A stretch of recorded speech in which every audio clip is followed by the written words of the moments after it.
আসসালামু আলাইকুম, আশা করি সকলে ভালো আছেন। পাইথন প্রোগ্রামিং এ আপনাদের স্বাগতম। আমি আবিদুর রহমান।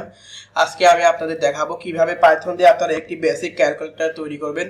তো এই পর্বটা একটি প্র্যাকটিস পর্ব, এটা এপিসোডের সাথে কাউন্ট হবে না।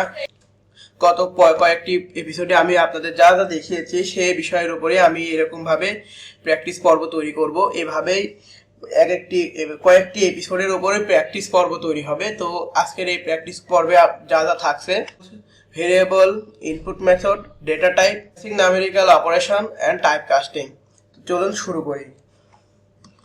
আমরা পাইচার্মে চলে যাই। পাইচার্মে আমি এখানেই main.py আমি দেখাবো। তো এখানে আমি a সমান একটা ভেরিয়েবল নিই। ভেরিয়েবলে আমি ইন্টিজার ডেটা টাইপের ভিতরে ইনপুট মেথড নেব। ইনপুটের মধ্যে আমি লিখে দিই এন্টার ফার্স্ট নাম্বার, এবং এটা আমি কপি করে নিচ্ছি এবং বি নামে একটি ভেরিয়েবল নিই। ভেরিয়েবলের ভিতরে আমি আবার একই রকম ভাবে দেব। দেওয়ার পরে এটা সেকেন্ড নাম্বার। তো একটি বেসিক ক্যালকুলেটরে কি থাকে আপনারা সকলে জানেন, যোগ, বিয়োগ, গুণ, ভাগ। তো সেরকমই আমি আপনাদের দেখাবো। এবার আমরা এখানে যোগ, গুণ, ভাগ করব।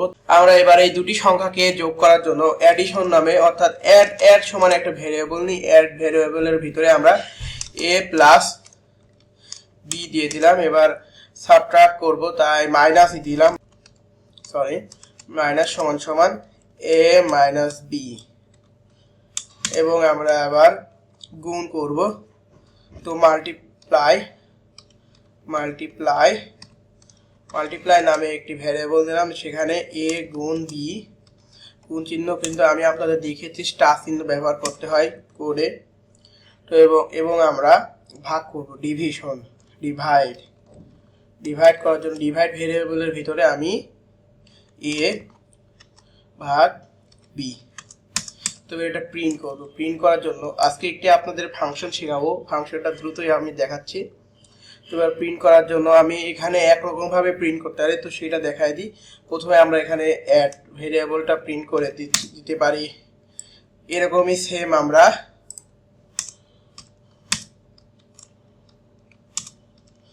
এখানে মাইনাস, এরপরে মাল্টিপ্লাই, এরপরে ডিভাইড এই ভেরিয়েবলগুলো আমরা দিয়ে দিলাম। তো এবার আমরা যদি এটা রান করি কি আসে দেখুন।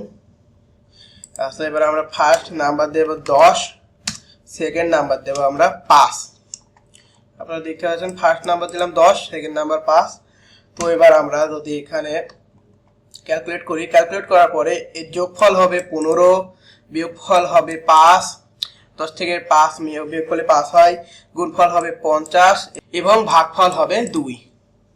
তো এটা আরো ভালোভাবে আমরা করার জন্য কি করতে পারি, ভালো করার জন্য এটা আমি আপনাদের সরাসরি দেখাই সেই ফাংশনটা।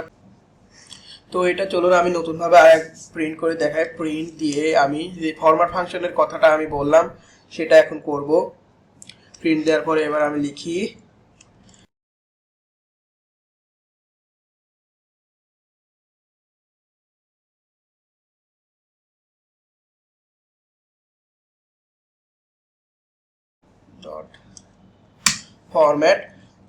ফরম্যাট দেওয়ার পরে এটা এখন আমরা এই যে ভ্যারিয়েবলগুলো এগুলো যোগ করে দেব। প্রথমে অ্যাড, এরপরে ভ্যারিয়েবল কিভাবে যোগ করতে হয় আপনারা নিশ্চয়ই জানেন, কমা, মাইনাস, কমা, মাল্টিপ্লাই, কমা, ডিভাইড।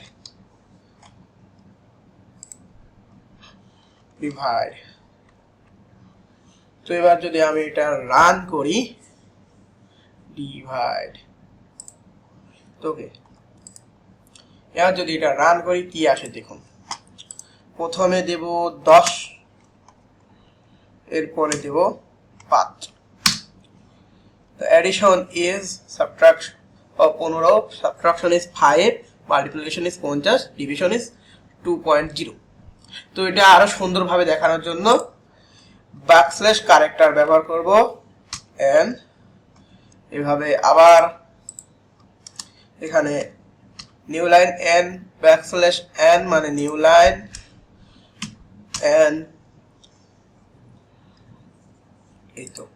এর আগে আমরা এই যে স্পেসটা কমিয়ে দেব, তাহলে দেখতে সুন্দর লাগবে। রান করার পরে একইভাবে 10 এবং 5 দেওয়ার পরে addition is 15, subtraction is 5, multiplication is 50 এবং ডিভিশন ইজ 2.0। তো এই ছিল বেসিক ক্যালকুলেটর। আশা করি আপনারা সকলেই বেসিক ক্যালকুলেটর শিখে গেছেন। তো এখানে একটি নিউ ফাংশন ব্যবহার হয়েছে, ফরম্যাট ফাংশন।